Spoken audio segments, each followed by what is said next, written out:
the man, the name on the ticket that we all came to see, Mr. Ryan Belleville!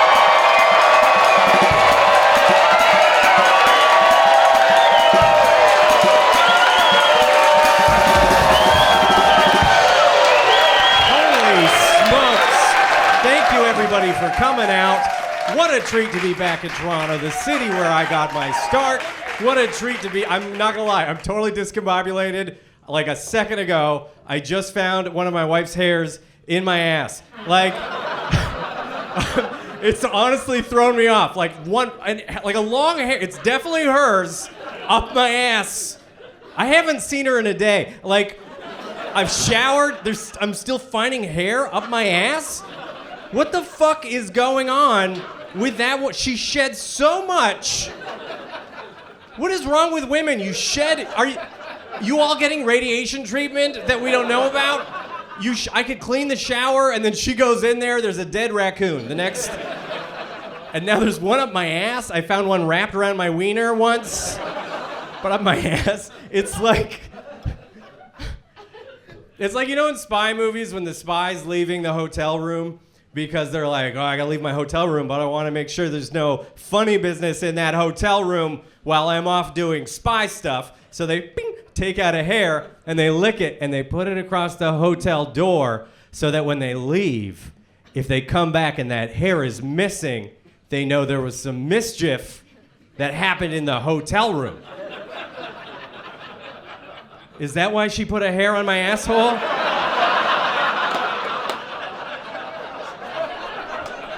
No funny business in Toronto, Ryan. That hair better be here when you come home. What a way to start. It's good comedy. We need some comedy right now. It's a crazy time. Everybody wants some comedians. We need some comedians. Say some fun stuff. Say some funny stuff. Take the edge off. It's pandemonium. Be shocking, be offensive, but only if we like it. I got banned from breakfast television in Toronto a couple of years ago. I got banned from breakfast television in Toronto. I was doing a fundraiser. It was an important fundraiser at the time. I got on breakfast television. I told them I'm just here to talk about the fundraiser. That's it. They're like, great, it's 6 a.m., but you're a comedian, people want jokes. I'm like, no, not here, not at 6 a.m. They're having coffee, they're going to a job they hate, they're living the march of life until the grave. The last thing they need is like, schmiggity-bliggity borp, right? They just want to know if the DVP's fucked up. And they're like, no, you're going to tell a joke. And I'm like, just here for the fundraiser, man. You're going to tell a joke. And then they rolled the camera and they said, hey, ladies and gentlemen, we're here with comedian Ryan Belleville. Doesn't say anything about the fundraiser. Who's going to start us off by telling a joke. And I'm like, what? No. And then he walked over and they changed a TV screen to look like a brick wall with a microphone stand, because now it's a comedy club. Is it even a comedy club if it doesn't have a brick wall? Are you even a comedian if you're not standing in front of a brick wall like a fucking hooker in Peaky Blinders? Just hanging out, getting drilled by Arthur. It's a boy older than the Peaky fucking Blinders. And I'm like, I'm just here to talk about the fundraiser. Then the host goes, I'll start us off with a joke. What's Bruce Lee's favorite drink? And he goes, water!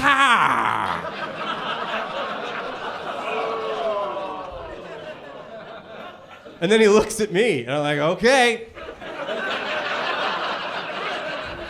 I warned you. And I looked at him, I said, am I allowed to say Wang on breakfast television? And he got nervous, and he goes, I guess. And I'm like, okay, so my buddy Wang has a huge cock. And they're like, God. It was worth it. It was worth the ban, baby. It was worth the ban. What a crazy time. I'm back in Canada. I just moved back to Canada very recently. Just a couple months ago, I moved back to Canada. I've been living in America for a long time. It's crazy. It's crazy. I grew up in this country. I'm a dual citizen. I've been a dual citizen of both countries since my birth. But I feel like in my nugget, my center, I've got this sweet maple Canadian center. Don't be wrong. I love freedom. But I still feel Canadian. And what a crazy time to move back. It's absolute pandemonium. What is going? I was like, I'll move back to nice, peaceful Canada. And then you're like, my kids are going, Daddy, are we getting invaded? I don't fucking know. Do we move to the country with no guns and now we're gonna get invaded? I'm like, fucking, I don't know. It's so stressful. I don't want to talk about fucking politics because everyone gets so insane about politics all the time. They make every little stupid thing political. You can answer that? That cocaine's not gonna sell itself. Is it you? You haven't even taken your fur coat off. You're ready, you've got the packet to run out to the car to deliver the drugs. What are you doing with a ringtone? How old are you, for God's sakes? You should be texting. Who's calling you?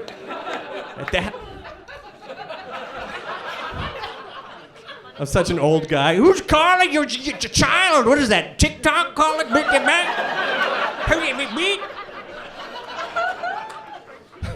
Keep it on track, Ryan. I have horrible ADD, and I'm fighting it every second being up here. And I said ADD because I had ADD back before they added the H. That's when I had ADD. Now I really sound like an old guy. Back in my day, I had ADD before all these kids had ADD. I used to have to walk to school uphill distracted both ways. Didn't have your Ritalin Adderall. I'd love to give Adderall a smash. I'd love to. I have addiction issues, so I can't do it, but I would love to. I'm like, I know one Adderall would make me super focused, but I know that other part of my brain's like, if you're that focused on one Adderall, think how focused you'd be if you crushed up 9 of them. Got your friend to blow him up your asshole with a straw. I'm so focused. My friend's like, why is there a giant lady's hair up here? Put it back. Put it back.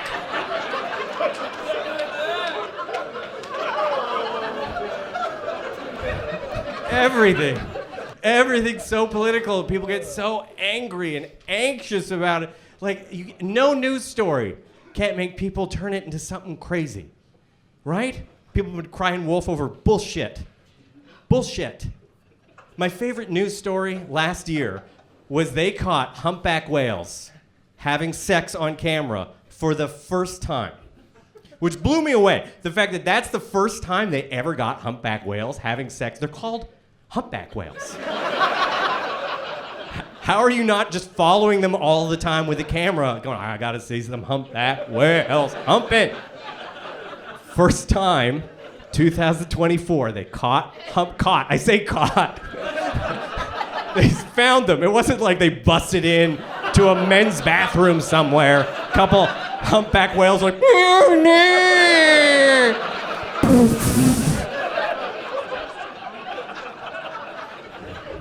But here's the thing, it was 2 male whales. So the first time they caught whales, humpback whales having sex, it turned out to be 2 male whales having sex, which I think is awesome. I think that's great. Fucking nature being nature. But you know, the second that news story came out, like, some people's uncles were just losing their mind, like, oh, great. They're making the whales gay now. Oh, this is all because Trudeau went to SeaWorld. Now the seals are blowing each other. Like, that's how a seal blows it. Not a lot of hands. The hands are up here.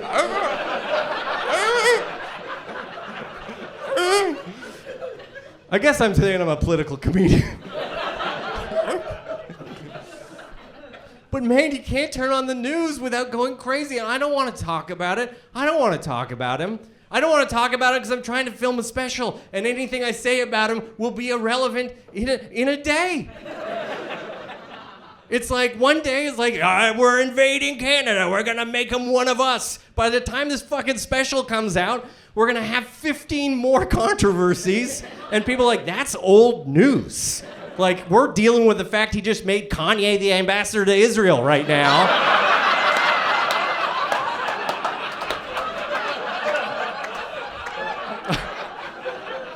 I'm so worked up. I'm so frustrated.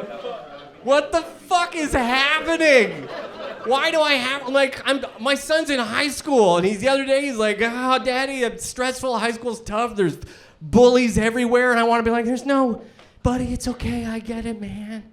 Bullies never win. And then you turn on the TV, and it's just,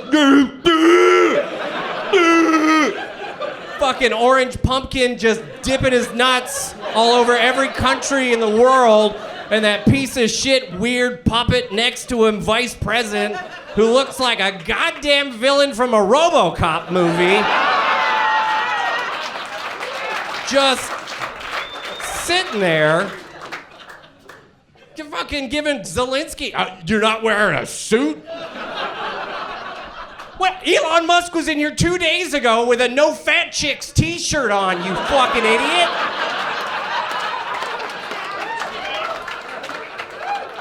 Just a bunch of corrupt, crazy billionaires. Fucking Tesla Nazis? Now there's Nazis again? Are you fucking... Now we gotta deal with... My generation can't deal with Nazis. We're not equipped for this. We're not equipped for Nazis again, okay? My grandfather fought fucking Nazis. And my generation is on the internet. What are we gonna do? What screen should I put on my Instagram to stop the Nazis? What photo? How do I stop them? What do I do? My grandfather went deaf from fighting Nazis and munition shells. I'm going deaf in one ear because I have my earbuds too loud when I'm listening to a goddamn podcast. That doesn't make a great war story for the kids. Let me tell you, it was a rough day. I was listening to NPR and a Better Help ad was too loud. That's why pop. And the worst thing is, I think most people know that it's insanity right now. I think most people on both sides of the border are like, this is nuts. But there's still some people, I don't get it. They defend anything. I have a buddy back home in America, big into hunting, working class guy. I don't agree with him politically. Fine. You should not agree with everybody politically. But this guy, he doesn't make a lot of money. He just likes hunting and being outside. And then you bring up like, oh, fucking these billionaires are out of control. And he's like, I don't know, man. Billionaires are they're pretty good. They're just achieving a lot. People are just jealous. I'm like, why are you defending billionaires? It's like if somebody farted in an elevator and you're like, well, it's gas being gas, man. You're defending the fart in the elevator? Here's a hunting metaphor, buddy. Like, I'm not into hunting. I get why people do it. You gotta eat meat. It's probably more humane than a lot of factory farms, right? Sometimes you have an invasive species. There's too many elk. There's too many coyote. We gotta cull the species a bit, send the hunters out to take care of it. Did you know that there's almost 3,000 billionaires in the world? If that's not a goddamn invasive species, I don't know what is. We should be selling billionaire tags, one a year, 1 billionaire tag a year. And if you get that, you're allowed to hunt that billionaire and keep their money. I'm just throwing that out there. It's just so stressful. We knew it was gonna be weird here, but we thought it wasn't gonna be us. Did anybody think it was gonna be us right away? No. No, because all the guy did was talk about China. For years, China.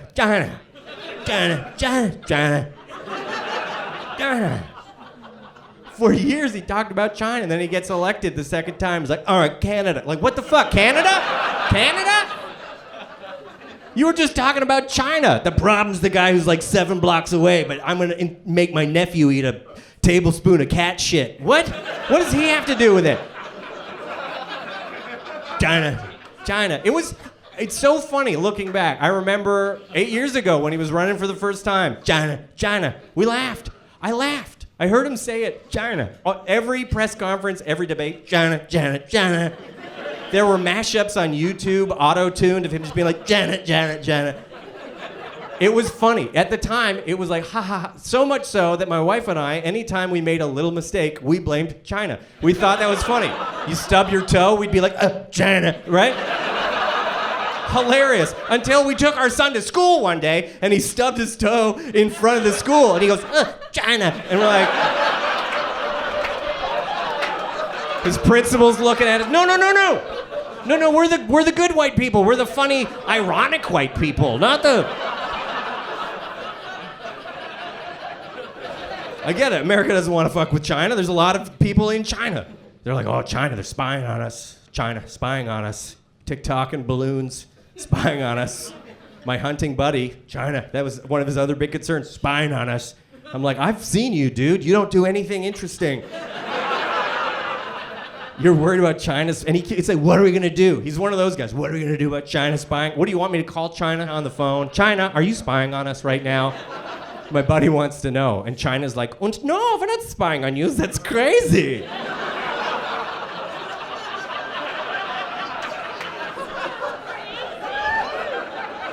Why do you have a German accent?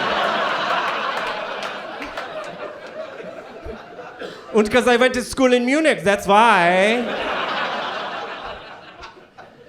And it's also more appropriate for you, a white guy, to do this accent on stage. Very clever Chinese spy. But now they're picking on us because there's less people here. We don't have a lot of people in Canada. 1 billion people. Crazy to start a fight with 1 billion people. It's a lot of people. Can you even imagine 1 billion people? Like, can you imagine 1 billion people? That's so many people that anything you can think of, mathematically, there's at least one person doing it right now. Right now, in Beijing, there's at least one guy dressed up like a pony right now. Doing a little dance, going...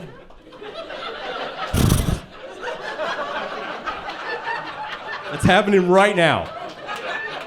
Some of you are like, what are the odds of that? 1 in a million? If so, there's at least 1,000 of this guy.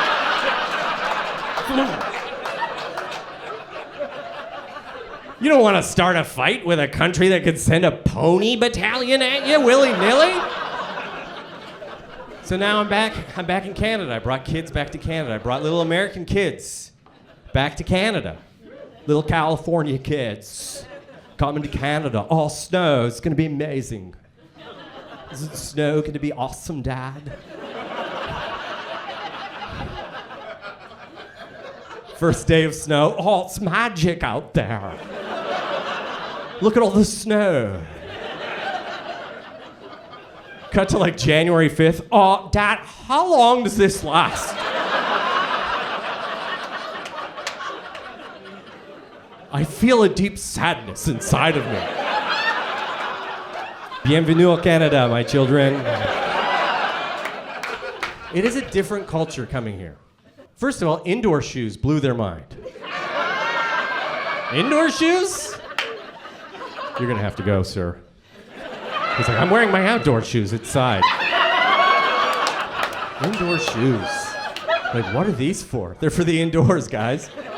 You go to someone's house in Canada, you take off your shoes. You go inside. California, you wear your shoes inside. It's crazy. It's a cultural thing. You have to protect your feet in America in case you step on a gun. That's... We don't do everything correctly here. This is not a perfect country. I love that everyone's in a patriotic rah-rah mood. We have our problems. We don't do everything perfectly, but we try here.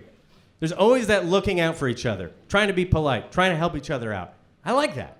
I like that. My kids' new schools, allergy protocol. They have it. They actually have it.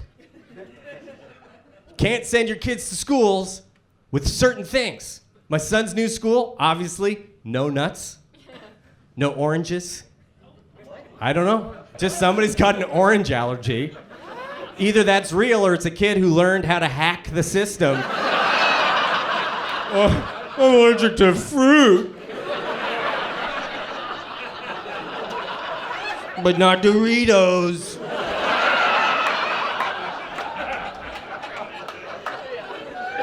Fish was another one.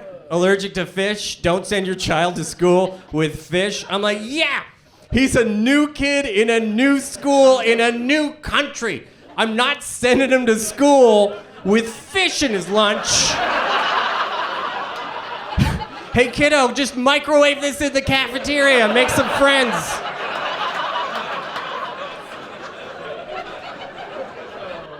In America, at my daughter's school, I got an email saying, hey, if you're looking for a cheap lunch to send your kids to school with, did you know a peanut butter and jam sandwich is only 80 cents on average? I'm like, what? And I asked my daughter, baby, are there any kids with nut allergies in your class? And she's like, yes, Daddy, 3. I'm like, 3? You have 3 kids with nut allergies in your class? Is this how they get class sizes down in America? Canada's like, no, 1 kid might get sick. Let's not send any of those foods to school. And in America, it's like, you can't stop me from eating freedom butter. Are you kidding me?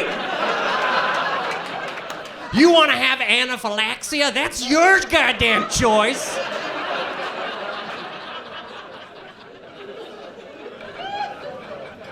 We try. That's the thing. Canada tries. They fail, but we're trying all the time. I was just on a theater tour across Canada. Every theater you go to, they do land acknowledgments.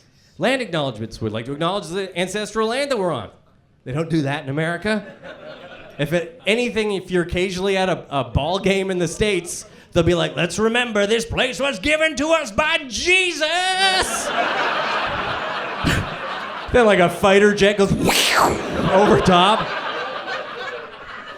Yeah. Canada, we're acknowledging it. We're not giving back any of the fucking land. Well, you acknowledge that this is our land? Yes, of course, of course. Can we have some back? Oh, well, we're building a new Shoppers. It's gonna be huge. That's like your buddy makes a sandwich, puts it down for a second, goes to the bathroom, comes back, sees you eating his sandwich. Are you eating my sandwich? I'd like to acknowledge that this is Jerry's sandwich. Mm. Mm. It's a trip. My kids were not ready for the snow. They were not ready to come here. And I'm like, I get it. Like, I was so thankful that their first Halloween in Canada, it was nice. It was nice. They got to experience it. I wasn't ready for them to have the culture shock of a winter Halloween, right? They're used to Southern California Halloween, like 70 degrees Fahrenheit, trick-or-treating. All my Spider-Man costumes too hot. Shut the fuck up. Are you kidding me? Growing up in Calgary, it was a coin flip if it was a blizzard and you're trick-or-treating in a snowsuit. There's no magic. You're just in a Canada Goose going up, trying not to die, ringing a doorbell, then flashing an old lady like a pervert. Spider-Man! She gives you a rock-hard Tootsie Roll you have to suck on, soften it up, like you're one of the gay walruses. Moisten it up just to get it down. And I didn't even have a real Spider-Man costume. My kids buy Spider-Man costumes fully made. Back then, your dad would take a Hanes t-shirt and a Sharpie and write Spider-Man, couple beer stains on it. Go for it, kid. These people might not know because they're too young. They discontinued this program in 2006. Anybody remember the UNICEF box program? Yeah. Discontinued it in 2006. This is something that they used to do with people our generation. Kids are trick-or-treating. They'd send them out, collect some pennies while you trick-or-treat, and we will send it to the third world. This is some real first world, solving the third world problems. We're just gonna send our overweight, diabetes-filled children to collect pennies along with their bags and bags of candy. Pennies. Your teacher at school would be like, UNICEF box. Here it is, children. Put this box around your neck with a burlap string. This just weird necklace. Collect pennies while you get your rock hard Tootsie Roll. Could I have a penny, please, to send to Africa? And then you would go and take those pennies, which got very heavy. $8 in pennies is the heaviest thing on the planet. It's the most heavy thing. $8 in pennies around a little 7-year-old's neck as you're trick-or-treating through a snowbank. Every kid had scoliosis in my hometown from dragging pennies. Pennies that never made it to Africa, by the way. No way. Do you know how expensive it was to mail pennies? That was a scam by teachers. If you're a teacher and you're here, I'm on to you. That's why they discontinued the program. Teachers were just cracking open those UNICEF boxes, taking the pennies to the liquor store, buying a big old box of wine, sitting in a bubble bath, getting drunk, living their best life, vibrator on max, just wow, wow. Thank you, UNICEF. Yeah. We are the world. We are the children. UNICEF boxes. Send them out. Trick or treat. It was dangerous, too. I was a little fat kid. I was a little theater kid. I was raised by actors in Alberta. Oh, what a nightmare. God love my parents. They're amazing. They're beautiful artists and actors. But they didn't teach me anything about how to relate to kids my age in Alberta. Little prairie kids. They got dip in their mouth at like 8 years old. They're all like, right, do you know how to shoot a hockey puck, bud? I'm like, no, but do you know how to do this? Do you know all the lyrics to Les Miserables? Now I'm running away from hockey kids, just, do you hear the people singing the songs of angry men?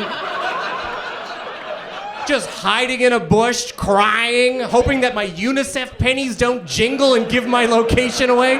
Jingle, jingle, oh please. I dreamed a dream of days gone by. Just, it was unsafe too, Gen X. That's it. I was tail end Gen X. Tail end Gen X. And the cusp, Gen X millennial. On the Gen X side, we were free range kids. Get out of the house, come back at dinner time, try to be alive. That was it. Safety. We didn't have helicopter parents when I was a kid. We had safety film strips. That was the only advice you would get. At school, you'd show up, and if your teacher was hungover because she drank too much UNICEF wine, oh, kids, we're gonna watch a film strip today. And she'd wheel a film strip, an old film strip, film. Turn the lights down so that Sharon could sleep at her desk. They'd show us like two. We had 2 film strips they showed us all the time. One, for some reason, it was a kid walking through like all these abandoned factories, and it would say, if you're in an abandoned factory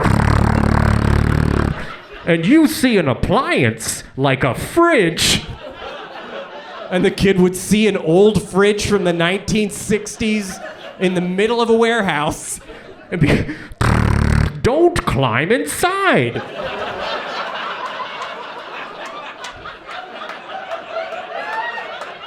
What? And then the kid would, he'd be like, click, oh, I'm gonna get inside the fridge. And he'd close it, click, dead. This happened so much in the 80s that they had to make, if I find another fucking dead kid in the fridge, well, we could take the fridges out of the factory. Fuck that, make a film. I'm not collecting fridges. Who am I, Johnny Fridge? The other film strip was Stranger Danger. It was the Stranger Danger thing. They'd show the if you're out by yourself, and it was always a dumpy kid, looked like me, pasty white, had a bit of a mullet, just sitting there, walking through a neighborhood. He's afraid. And then there'd be a car, a van, following him from a distance, just looking at the kid. Yeah.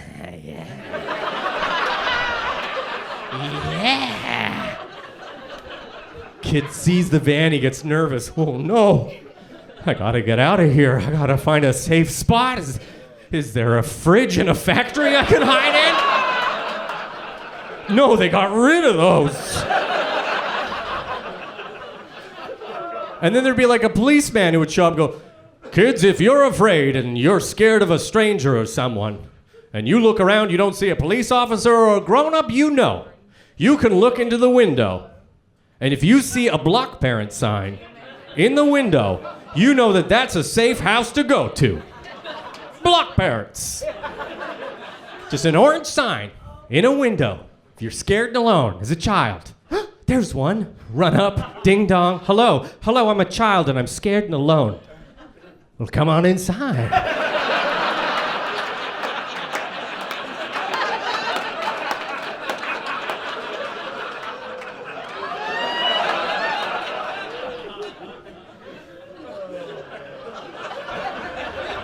They got rid of that program.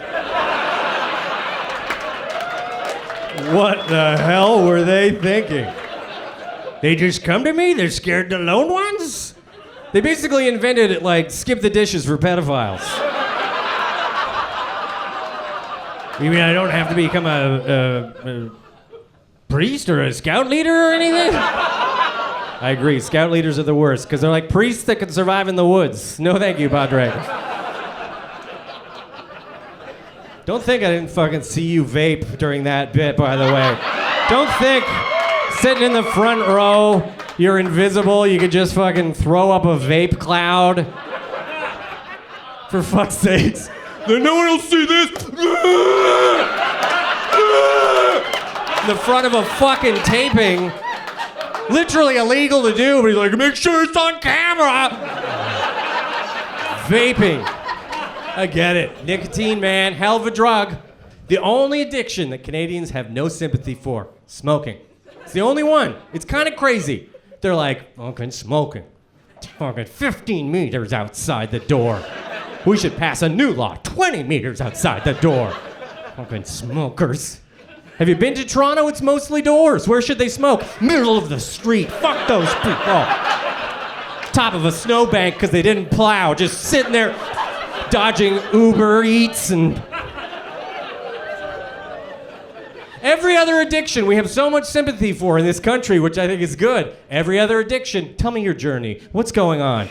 Well, I'm addicted to heroin. Well, come on inside. Here's some free needles. Would you like the Wi-Fi password?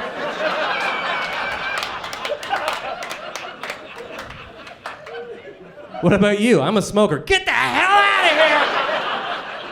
of here! 15 meters from the door.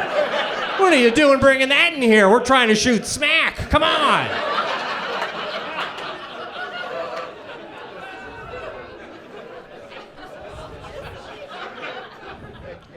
But vaping's not cooler. Vaping is, I remember when the OG vapes came out. Do you guys remember? Oh, the original vapes, the first ones. My friends who quit smoking were like, I look like a real idiot when I was smoking cigarettes. And then they'd pull out something that looks like a Sony Walkman. Their wrist buckling from the weight. Oh, I sure looked like a ding-dong when I was a smoker.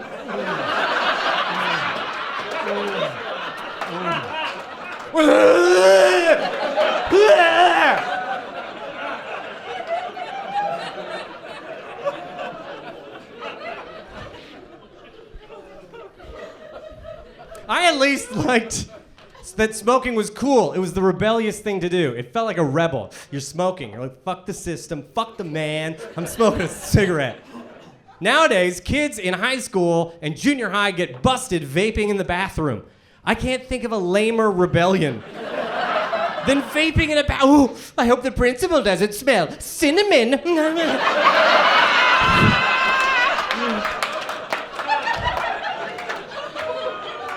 He's walking around. Is someone making muffins in there?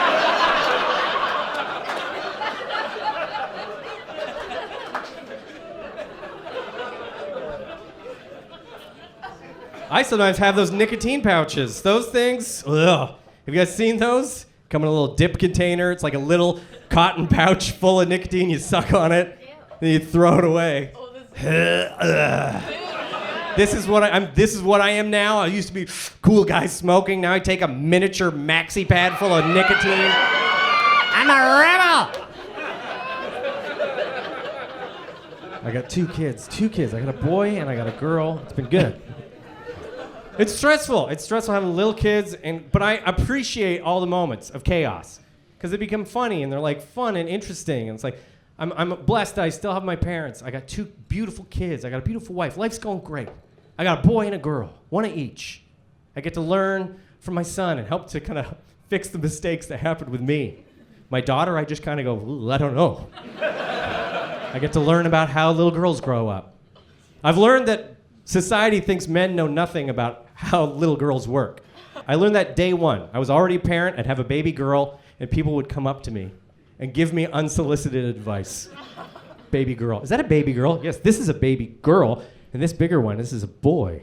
This is a baby girl. And they'd be like, did you know with a baby girl you have to wipe front to back? Thank you, Starbucks barista. Is that how it works? You don't just scoop it towards the front, then thumb it up there with a...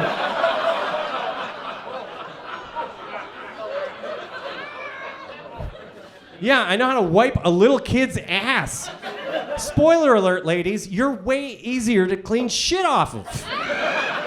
Sorry, it's a fact. Everything you have that's important is on the inside, ladies. You're like IKEA furniture. Like, oh, what a nice cabinet you have. Well, did you know there's a whole home entertainment system inside this? What? I did not. I couldn't see a single wire. Try getting shit off of testicles. It's a nightmare. It's like getting gum out of a carpet. Do we freeze it and chip it off? What do we do? Poopy bums. That's part of your life, poopy bums. I had to teach my daughter how to wipe her ass. I was given that job. Watch your daughter when she's pooping. Make sure she wipes her bum. That's your job. I can't argue with her. I'm like, okay, I'll do it. I'll watch. My daughter, so excited. So excited. Daddy, are you in the bathroom with me? I don't know if you've ever locked eyes with somebody who loves you more than anything else in the world while they're taking a shit. It's deeply unnerving. Oh my God, Daddy, are you in here with me? I'm so excited. Oh my God, you're here with me. This is Do you want to sing a song together, Daddy? Sing a song together. A, B, C, D. L-N-O-P.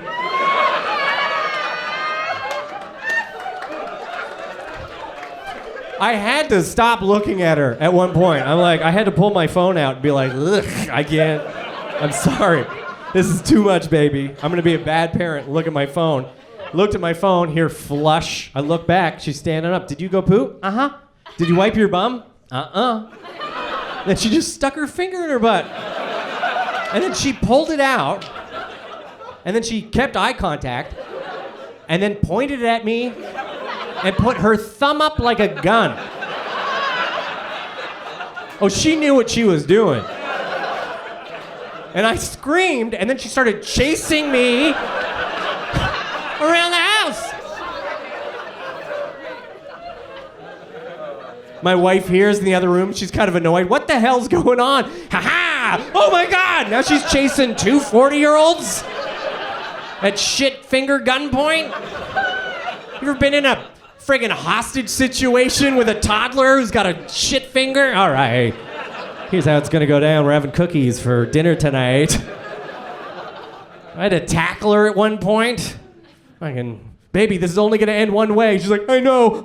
I'm like, no! She pokes me in the eye. We all get pink eye. Oh, what a blessing. But these are the great, weird, crazy moments, you know? You don't realize how funny and strange they are until they pass. And I take them for granted. I really had like a moment a few years ago. We were shooting Working Moms, and I always commuted from LA to Toronto. I was always like going back and forth during that series. So I flew a lot back and forth. And I had a break in shooting the show, and I got on a flight back to Los Angeles. And our flight had hydraulics failure 15 minutes into the flight. Right? A little scary. It's not quite a plane flipping upside down and landing at Pearson. But that hadn't happened yet in the universe. So this was kind of scary. And I knew things were weird. I'm on the plane, I'm like, oh, something's going weird. We feel like we're tilted a little bit. It's only been 15 minutes in this flight. Something's going on. I tried to stand up to pee. Flight attendant pushed me back down. Sir, sit down. Okay. This is weird. Then she walked up to the front of the plane. All the other flight attendants are there. They open a secret area that I'd never seen before, like where overhead luggage goes, opened it up, pulled out a giant blue book with a plastic tongue, popped it off, started flipping through it all together, right? This was clearly the big book of things you're supposed to do in an emergency. And the first page must have read, do not open this where the passengers could see you. Because at the exact same moment, all the flight attendants looked down the aisle to see every passenger doing a prairie dog. What's going on up there, eh? So that was the first moment I got a little scared. The next moment was the thing that made me terrified, because the pilot came on and said, ladies and gentlemen, we're having hydraulics, a bit of a hydraulics failure situation. He did that, failure situation. Please do everything that your flight attendants tell you to do. I wasn't terrified that he said failure than situation, even though they're very different. Failures and situations. You know, you don't have your second kid because the condom situation. You know what I mean? So I'm like, that's scary. That's not what terrified me. It was an Air Canada flight, and there was no French follow-up.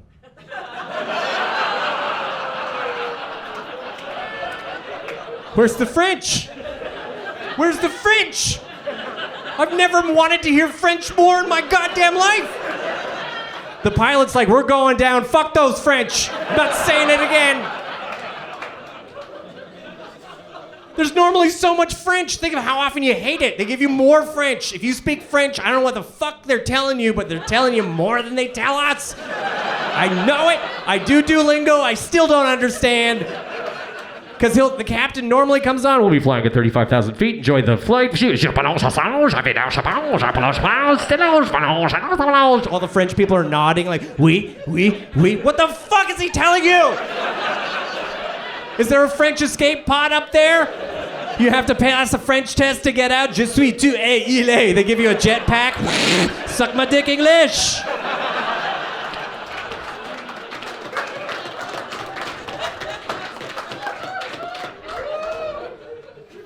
No French follow-up. So I'm terrified. I'm like, I'm gonna die. Then they start doing, okay, ladies and gentlemen, we need you to take the emergency procedures.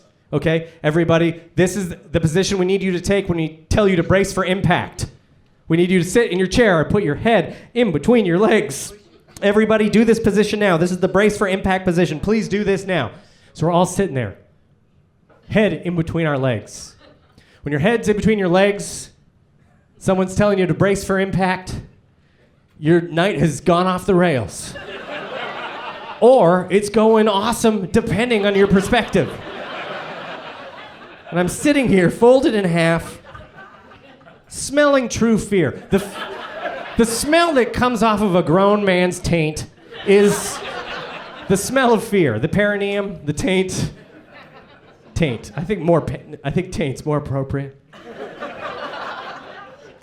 Just sitting there. You know what? I will be fine. This is gonna be fine. Folded in half. I'm thicker. I can fly into a mountain. I'll be fine. And then I heard crying. Near me, and I'm like, you know what? I saw some young ladies next to me crying. They were upset, and now they're probably crying. I'm a TV dad. I can maybe give them some comfort. And I looked up, and it wasn't those young women crying. It was a flight attendant. Okay. So this is the moment I pulled out my phone, and I did something I'd never done before. I paid for Air Canada Wi-Fi. $35, put it on the Visa. I'm not paying it, bitch. Suck my dick. Ha-ha. Try collecting from a dead man. I paid for it, $35, texted my wife. Baby, I do not know what's happening right now. They said something about hydraulics failure on this flight, but I'm really scared, and I want you to know I love you and the kids with all my heart. Send. True, I sent that. Immediately, I get a response. Oh my God, what's going on?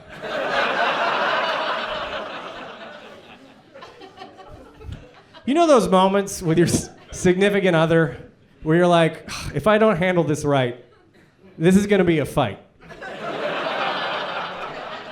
And now's not the time to fight. Now's not the time to be like, well, all the information's in the goddamn first text.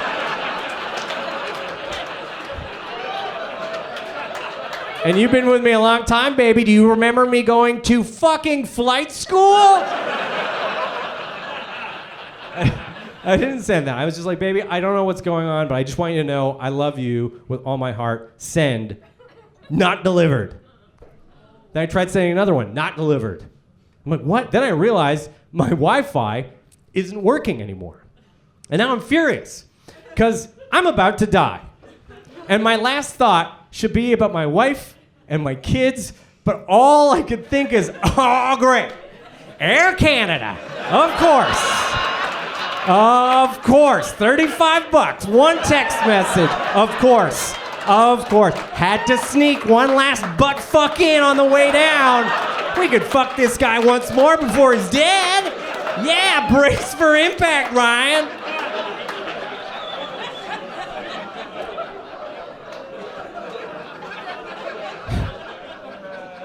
Obviously, we didn't die. We landed safely. Pearson was surrounded by fire trucks. They landed a little wobbly. People applauded. I was like, yes, great time to applaud for landing. Flight attendant got on the horns, like, ladies and gentlemen, we're back at Toronto again. Can we all just take a moment and appreciate that we had a very human experience together up in the sky? I'm like, please don't talk to me like we just had a fun mushroom trip on May 2-4, dude. And then they're like, ladies and gentlemen, anybody who still wants to go to Los Angeles, we have the exact same make and model of aircraft taking off from this gate in 2 hours for anybody who wants to go. And your boarding pass is good for $20 at any food kiosk. I got back on that next flight, and it was the drunkest flight I've ever been on in my life. And I've flown Sunwing. It was crazy. Passengers were like trash. But I don't take anything for granted. It was one of those moments where, like, okay, reality check, life's good. My kids are better than I am. My son's smarter than I am. He's smart. He still thinks I'm smart. He asked how to spell language the other day, and I'm so dyslexic and dumb, I glitched out. Because he's looking at me like, don't fuck this up. I still respect you and think you're smart. And I'm like, language, L-A-N, gwidge. Gwidge. I had to pretend I had diarrhea so that... Like, he still thinks I'm smart, but he thinks I have IBS.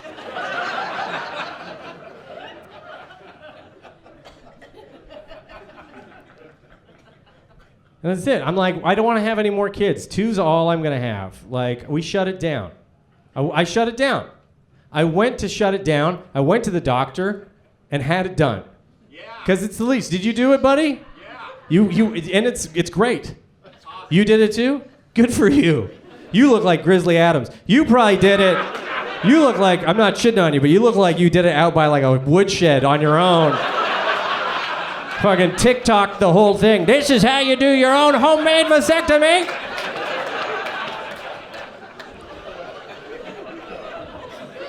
I did it. It's the least I could do. My wife pushed human beings out of her. She made babies. I didn't make babies. If you can call this making babies, oh, sorry, right? That's what I did. Oops. She made the baby. I didn't make any. My penis makes nothing except for disappointment and smudges on the TV. That's it. For what? I lost the remote. Back off. Look. So I went and did it. 'Cause she took care of it. She had a baby come out of her. I got ice chips. I helped with ice chips. If you can call that helping. Ice chips. I don't think she really cared about ice chips. God love her. She made me feel good. Thank you for the ice chips. This really helped. You're really helping. You want some ice chips? Yes. I could barely feel the bowling ball pushing out of my puss. Is this frozen water? This is frozen water? You get it better than other men. If I had a wild squirrel trying to crawl out of my dick hole, you know, my first thought wouldn't be, oh, some ice chips could really take the sting off this. My first thought would probably be, why did I anger the witch?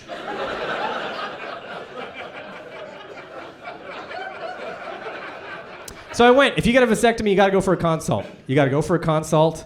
You have to go into the doctor, show him what you're working with before they'll do the operation. I showed up. I'm like, Doc, pow. Not the sound it makes. I wish. I wish that was the sound my penis made. Nope. It makes more of a sound. I don't know why.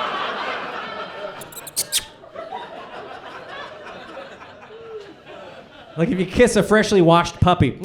That's the sound my penis makes every time I pull it out. I showed it to the doctor. Ta-da! I also say that. Ta-da! Every time. Is this your card? My wife hates it. But some people don't appreciate magic. So I showed the doctor what I'm working with. And he looked at me and he looked down. He looked back and said, Mr. Belleville, I can't give you a vasectomy. I'm like, what? Why not? And he said, sir, I would sooner take a knife to a Picasso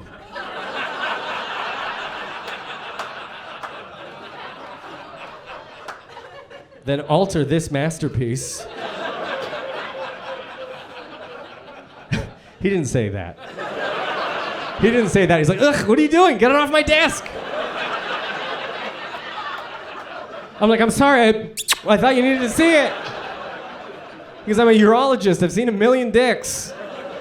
They all look like a goblin who sneezed. Like,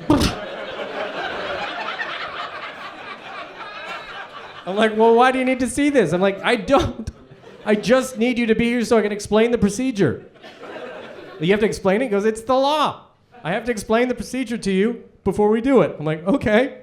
And then he explained the procedure in depth. We're going to make an incision in down here, and we're going to snip the vas deferens. First of all, that doesn't sound like something that belongs in a testicle.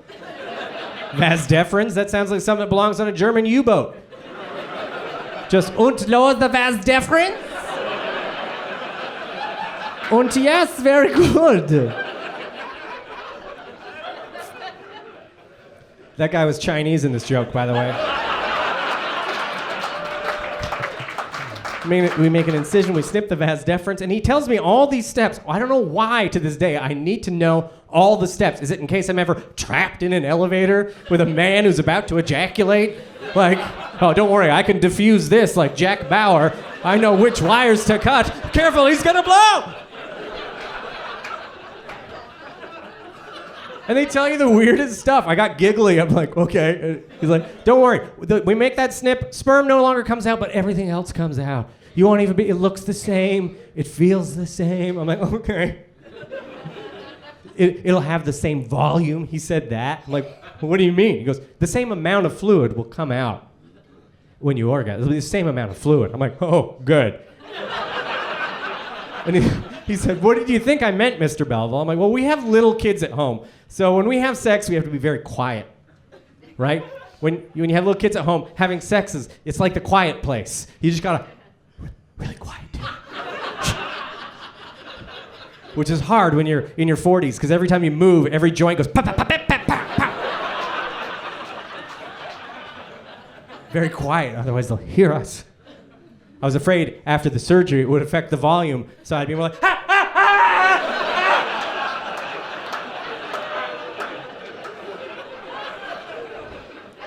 Then I looked at the doctor, I'm like, I'm sorry, I'm an idiot. He goes, I know, your wife called ahead. Toronto, bless you guys, thank you for coming out. It's been a treat.